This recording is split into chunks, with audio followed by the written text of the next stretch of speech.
Good afternoon, all.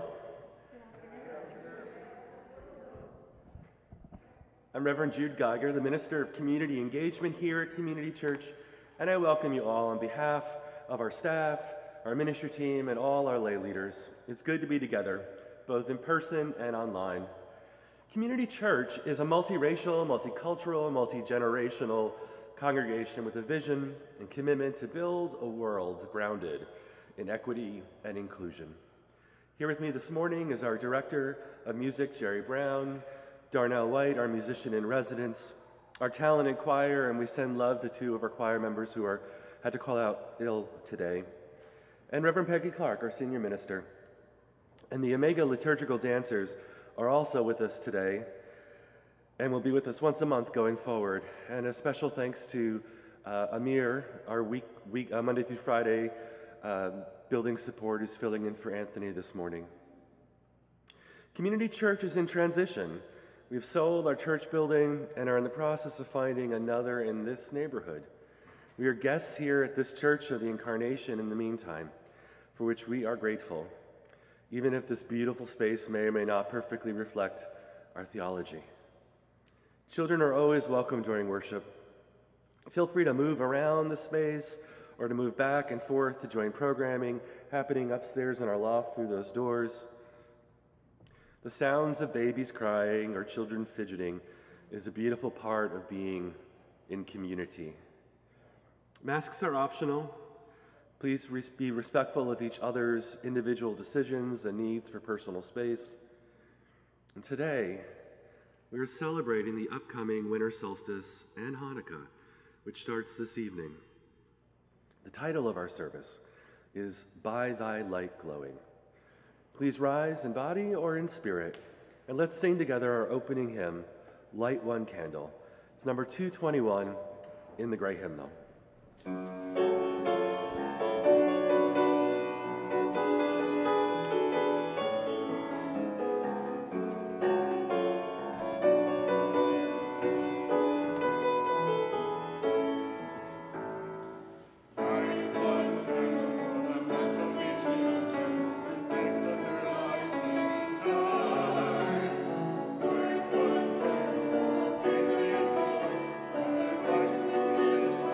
Oh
Hello, it's so good to see all of you today as we celebrate the oncoming Winter Solstice and Hanukkah. I want to make a quick note to you. At the last minute, we changed our order of service a little bit, so you're just going to have to trust me and go with it. We are going to begin with a call to worship that I didn't write. I usually write our call to worship, but today this is by Annie Forrester. Come we now out of the darkness of our unknowing and the dusk of our dreaming. Come we now from far places. Come we now into the twilight of our awakening and the reflection of our gathering. Come we now all together. We bring unilluminated our dark caves of doubting. We seek unbedazzled the clear light of understanding. May the sparks of our joining kindle our resolve, brighten our spirits, reflect our love, and unshadow our days. Come we now enter the dawning. We are going to first sing and then speak our chalice lighting, but before we do, two of the Omega dancers are going to walk us through a little body lighting. Welcome everyone. So during Rise Up, hopefully, you're welcome to join some movement together with us. So during the movement, it's going to be then the next one. And then our hands will lower to our shoulders. And then hands up to the sky. And lower all the way back. And then we'll repeat it again. One arm, and the next arm. Lower your hands to your shoulders, and reach up to the sky.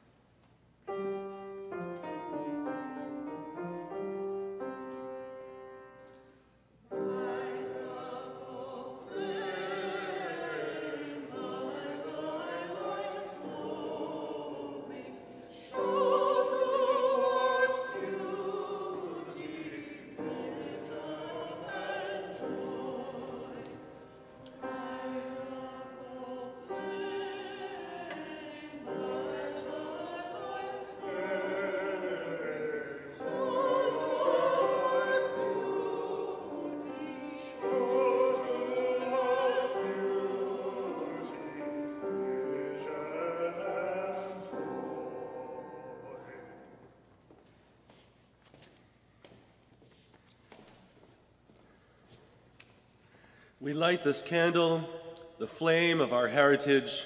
May it ignite hope in our lives, in our community, and in the world.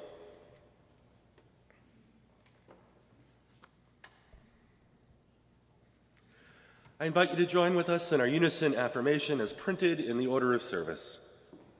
Unto the Church Universal, which is the depository of all ancient wisdom and the school of all modern thought, which recognizes in all prophets a harmony, in all scriptures a unity, and through all dispensations a continuity, which abjures all that separates and divides, and always magnifies humanity and peace, which seeks truth in freedom, justice in love, and individual discipline in social duty, and which shall make of all persons one beloved community, unto this church and unto all its members, known and unknown, throughout the world, we pledge the allegiance of our hands and hearts.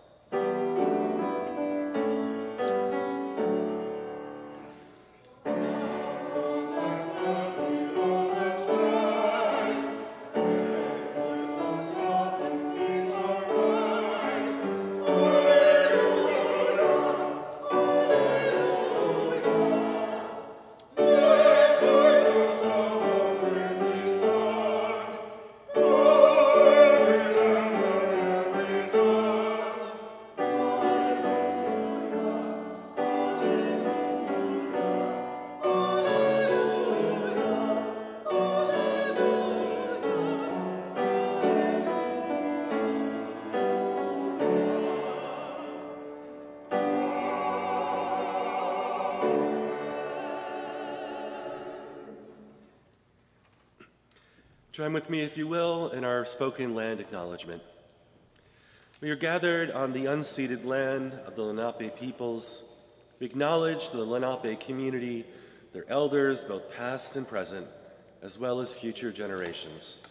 This acknowledgement demonstrates a commitment to beginning the process of working to dismantle the ongoing legacies of settler colonialism. And now is the time in our service we invite the gathering to greet one another and welcome in community in as safe a way that feels to you in light of the pandemic.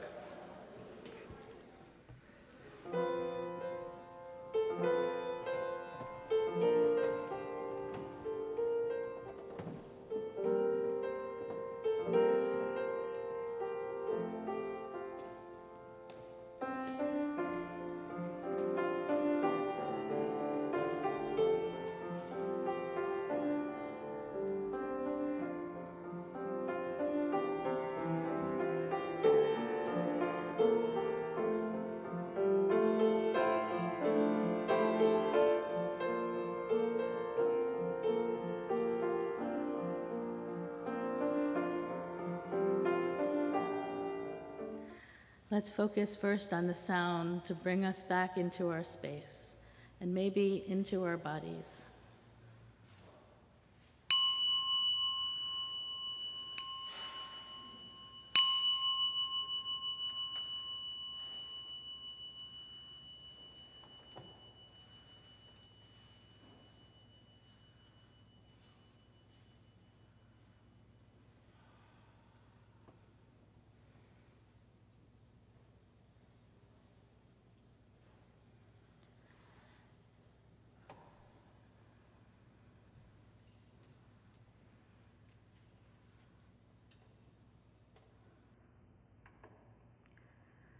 Breath of the universe, we give thanks today for all our blessings, all of the things in our lives and our world that give us peace, comfort, and joy.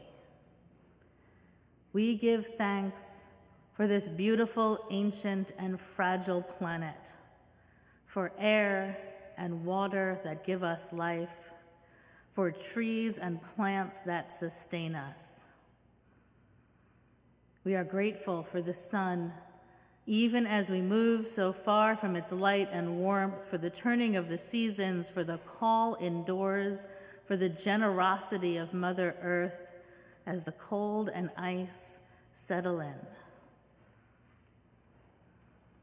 We also feel the heaviness of this world, the burden of these days. We carry the complexity of viruses that continue to define life on this planet. We lift up everyone who is sick today and all those worried about someone who is sick and all the caregivers around them. We pray today for those steeped in poverty here in New York and around the globe, people who struggle to find food, who worry about safe shelter, who cannot protect their children from sickness. We hold them in prayer during these dark and chilly days when respite is so hard to find.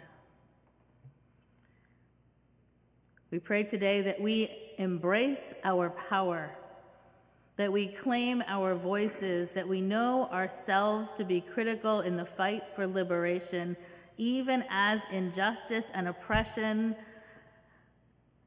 such as racism, sexism, homophobia, and transphobia run rampant.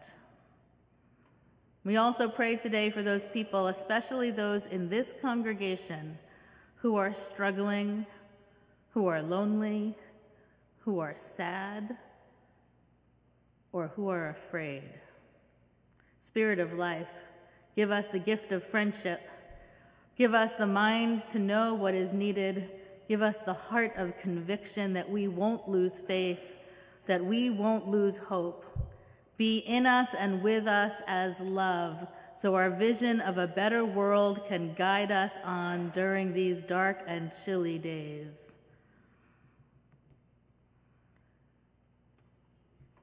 We pray all of these things in the name of hope, and into the dark we say, Amen. Together we're going to sing the Winter Solstice chant. It is in your teal hymnal, number 1063.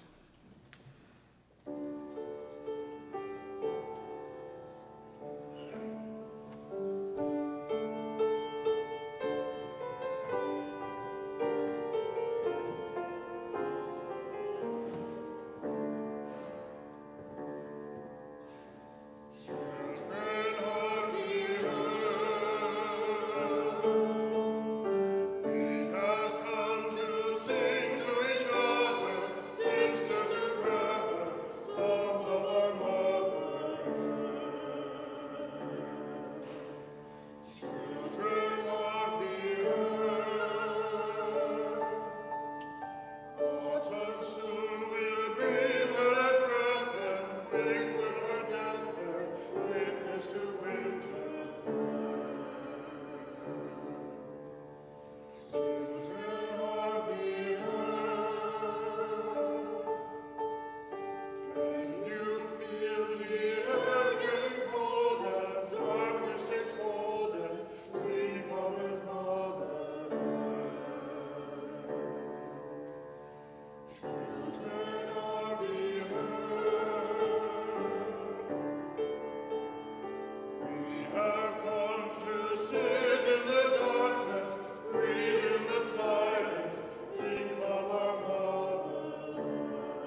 was beautiful. Thank you so much.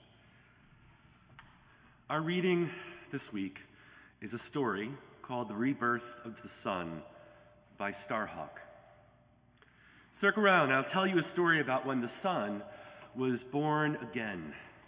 It was the middle of winter, much like we are now, and the sun had grown very old.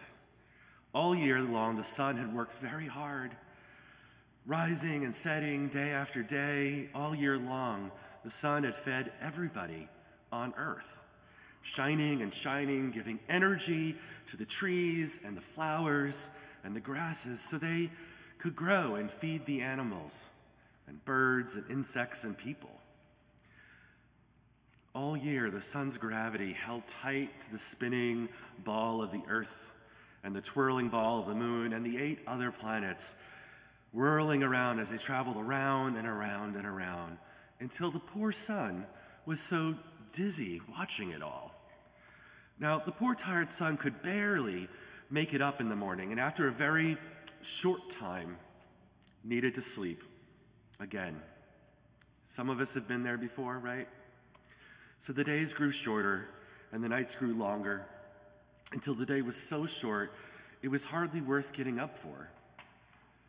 Night felt sorry for the sun. Come to my arms and rest, child. After all, I am your mother. You were born out of my darkness billions of years ago, and you will return to me when all things end. Let me cradle you now, and as I shelter every galaxy and star in the universe. So night wrapped her great arms around the sun, and the night was very long indeed. Why does the dark go on so long? The children asked all over the earth. Won't the sun ever come back again? The sun was very tired, the old one said. But maybe if you children thank the sun for all the thing the sun does for us, the light may return in the morning. And so the children sang songs to the sun. They thought about all the things that the sun gave them. And they thanked the sun for the lettuce and the wheat and the rice. Thank you for growing our trees and our forests and the seaweed in the oceans and even the tiniest little krill for the whales in the sea. Thank you for stirring the air and the wind that brings us rain. Every time a child thanked the sun began to feel a little warmer, a little brighter. Wrapped safely in the arms of night, the sun grew younger and younger. At last, the children had to go to bed. When the elders said, "We'll stay up and wait for the sun to rise again." And the children unsurprisingly asked, "But can't we stay up too?" And the elders said, "You'll grow very tired soon and need to go to rest, but we will stay up and watch and wait for the sun to rise again. But you can each light a candle, because all fire is a spark of the fire of the sun. Put your candle in a very safe space and let it keep vigil for you as you sleep and dream of sunrise." So the children lit their candles and put them in very safe places, and each flame was a little spark of the sun's fire. And the sun peeped out from between the arms of night and saw all the little fires all across the world and began to feel warmer and brighter and younger still. Early in the morning, the old ones woke the children.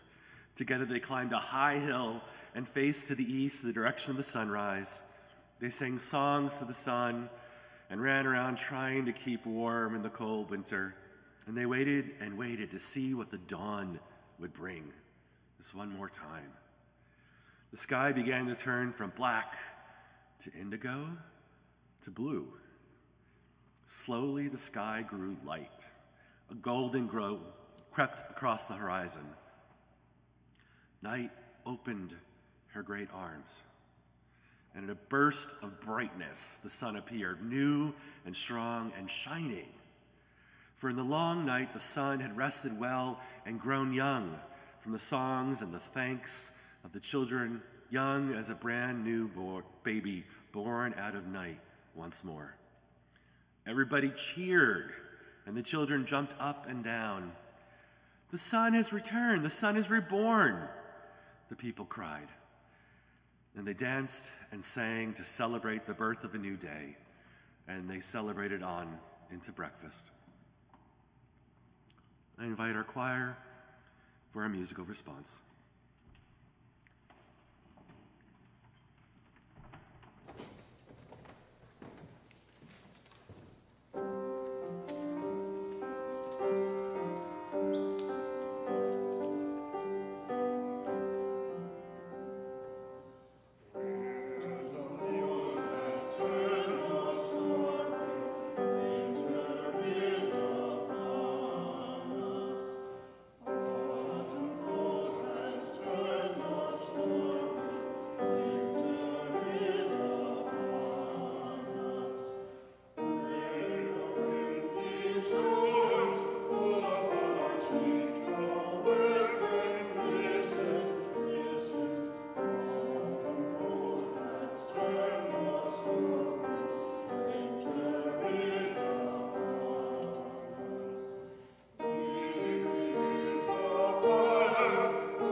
Imagine with me for a moment.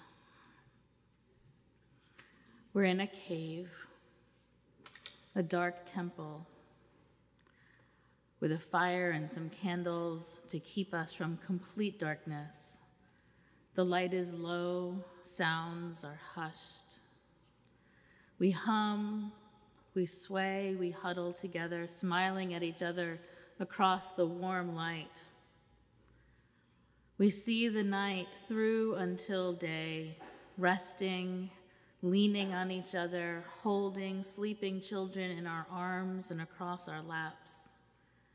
Blankets draped over us, we tell stories about the dark and the light returning. We watch for signs of sun as a symbol of the turning earth, the days yet to come. For tonight, the sun rests, having been wrapped by the night, and when he returns, we all awaken to greet the dawn, the new day. The ancient peoples gathered on the winter solstice around fires, inside caves and temples, and just that way. They brought comfort to each other, leaned on each other, sang and danced, and created hope and joy with each other. Into the darkest, longest nights, they brought themselves and their families. They prayed to the gods and goddesses who controlled the turning, or whose stories helped make sense of the cycles of earth that still define our lives. During these late December, early January days hovering around the winter solstice, we have about 9 hours of light. That's it. Just about enough to last a work day. My alarm goes off at 6 o'clock every morning, and it's dark as night. Within 2 minutes of opening my eyes, I'm outside in the cold, walking the dogs, looking at the moon. Back indoors, I turn lights on and heat up, trying to trick myself into believing daytime has begun. At 7 o'clock, we start the trek towards school. The sun is beginning to wake, but won't really be up till 7:30. The morning feels soft. Everything is draped in gray, as if the filter from an old black and white TV show has been laid over it all. Red and green traffic lights seem out of place in the muted colors of morning. When school is over, the sun is already descending, and dark returns at 4:30, hours before the busyness of the day comes to an end. We live in the dark. We tend to think of daytime as the hours when the sun is up, but for a portion of the year, we move through our lives in an almost perpetual nightscape, walking and working without the sun to beckon or support us. Plenty of people find this lack of daylight depressing, but I find it comforting. Cold and dark conspire to slow us down, to shift us into a state of semi-hibernation, a natural time for winter sleep, and I welcome it. In the story that Reverend Jude just told us, the sun is tired. The night wraps around the sun, allowing the sun to rest while the people wait. There are many stories told all over the Northern Hemisphere, handed down over millennia to put this time in context. In Judaism, Hanukkah may not be a holiday of major importance, but it is nonetheless a story told every year, partnered with music and games to explain and help us live in this time of dark. The story itself is problematic, since we're technically celebrating the victory of a ruling family opposed to religious and cultural pluralism, but I am not willing to get stuck on any of those details. The Jewish story speaks to our shared, lived reality. It was dark, very dark. And with the dark came the cold, and in the dark cold there was fear. The people took a chance on hope and used the oil they had and did the best they could to survive. The fire burned for 8 days, long enough to get them through. They celebrated, and we remember every year that faith can sustain us even when all seems lost. Both the menorah and Christmas lights are modern echoes of the ancient impulse to cast off the dark, a collective act of defiance. In the very recent past, from the 2016 election through the pandemic, people have been more likely to leave lights on well into March, reportedly because days felt sad and frightening and they needed the reminder of joy the light could bring. I understand that. But instead of seeking the light this year, I'm enjoying the dark.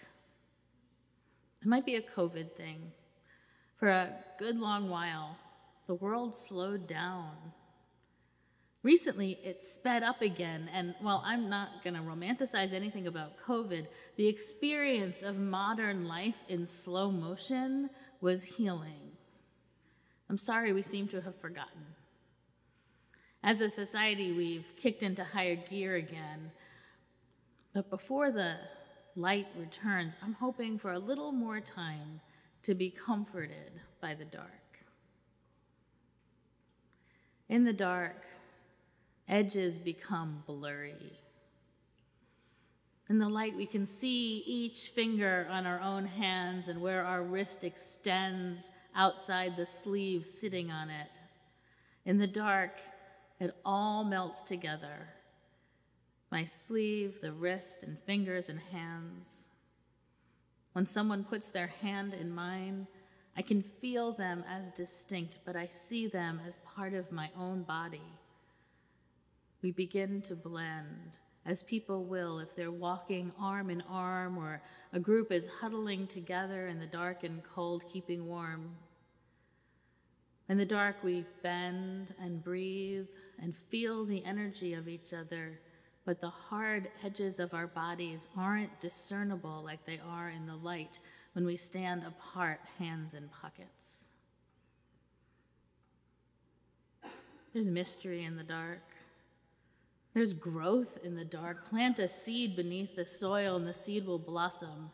If you have an idea, a thought, something dangerously brilliant, Plant that beneath the soil too, so it can take root. It's in the wet earth, away from the people and the eyes and the busyness of our lives, that genius has the space it needs. Babies also need dark, deep in a womb where eyes are closed but experience profound dependence, a love not yet quantifiable. And it's from the dark that our new world will be born, too. Winter is a time for reflection, a time to sit, to think, to wonder and consider, a time also to sleep, to curl up under a pile of blankets, to let imagination run wild. One of the reasons we moved this service a little earlier, as early as we could possibly get it, really given the availability, was that we didn't want people walking home in the dark. But maybe we should have rethought that. Walking home as the sun is going down on a late Sunday afternoon is a perfect time to dream a new world. We need that time. The world is turning toward or turning into or turning away from what? What is being born? Who are we in this new time? The dark gives us space. If we can't see everything in stark relief, we can pay attention to the interior landscape, to the meadows and shorelines and breathing trees of our own bodies. The world gets larger. We get larger when we have time to dream in the dark.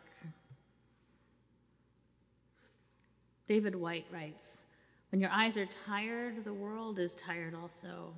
When your vision has gone, no part of the world can find you. It's time to go into the dark where the night has eyes to recognize its own. There you can be sure you are not beyond love. The dark will be your womb tonight. The night will give you a horizon further than you can see. You must learn one thing. The world was made to be free in.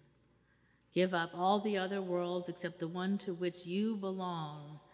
Sometimes it takes darkness and the sweet confinement of your aloneness to learn anything or anyone that does not bring you alive is too small for you."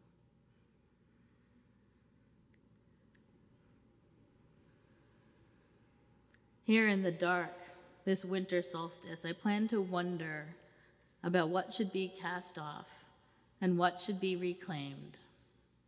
I'm going to think about who I belong to, who my people are, which bodies should melt into mine and which should be held at arm's distance. And I'm going to dream the new world, one where everyone has been claimed, everyone has people, and dreams have room to take root.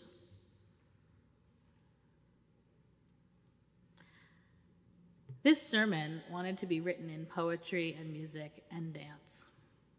As I was writing, I kept complaining to myself that my sermon doesn't have a point, but that is the point. It is not a time to know, to be right, to be clear.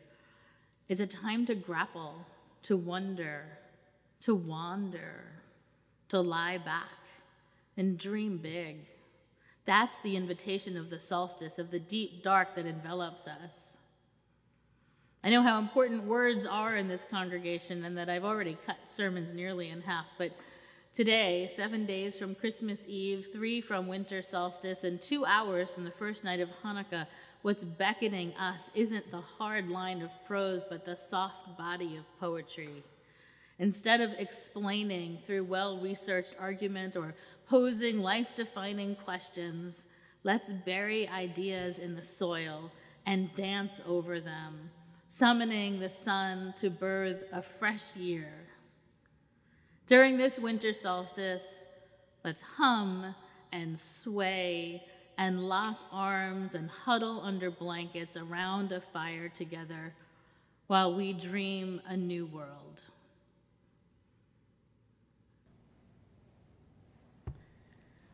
The Omega dancers are going to dance their final dance to Dark of Winter, which is number 55 if you'd like to sing along.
What a beautiful offering of music and dance.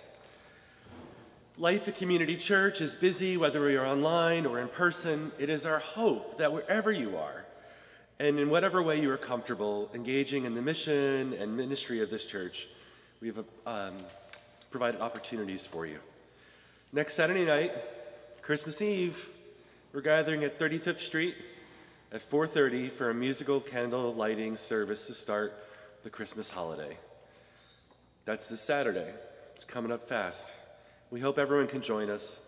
There will be a Christmas service posted online on Sunday, available on our website at any time on Christmas Day.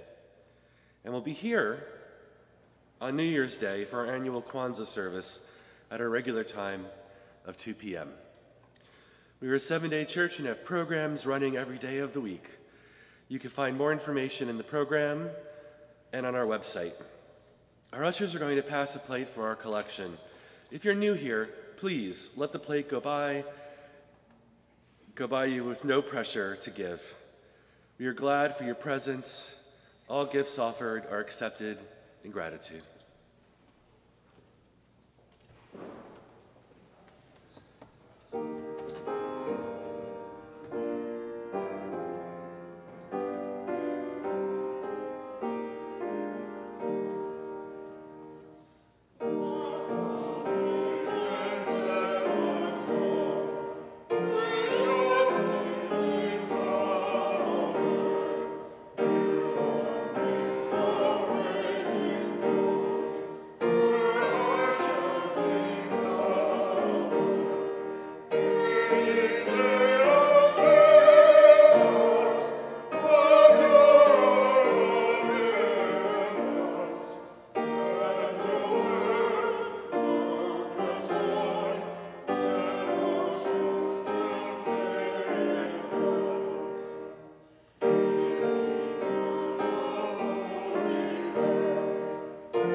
Chalice extinguishing is in your program. Let's say these words together.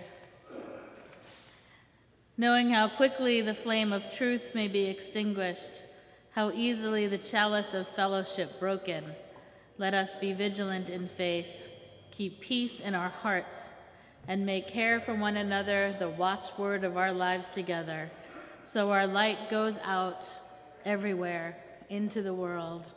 Our light goes out into the world, bringing healing and hope wherever it's needed.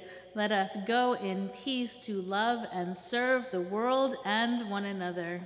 It's good to be with you all.